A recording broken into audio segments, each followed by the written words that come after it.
Trešdienas vakarā Doma laukumu pieskandināja dziesmu deju svētku viesu kolektīvu koncerts. Jau labu laiku pirms koncerta sākuma Doma laukumā pulcējas daudz skatītāju.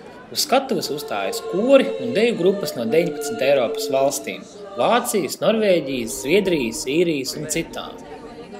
Diezgan liela skatītāju atzinība izpelnījās folkloras grupa no Vācijas.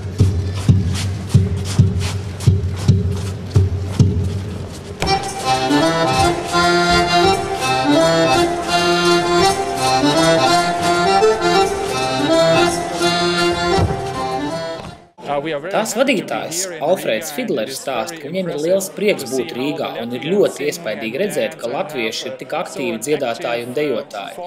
Vācijā nekā tāda nav, saka Alfrēds, un piebilst, ka dziesmu svētkus viņš vienkārši izbauda. Sicīlijas folkloras grupai šie ir lieli svētki.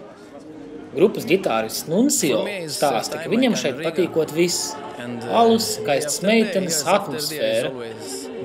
Viņš atzīst, ka tik lielā festivālā vispār ir pirmo reizi mūžā. Nice beer, nice girl and good atmosphere. And this is one of the bigger festivals that I seen in my life. Diemžēl koncertu viducī sākās pamatīgas lietas, un tikai daži izturīgākie skatītāji palika līdz koncertu beigām. Vairākas viesu grupas koncertēs arī 11. jūlijā Vērmanes dārzā. Rūta Kronberga, Jānis Palkavnieks, Diena TV.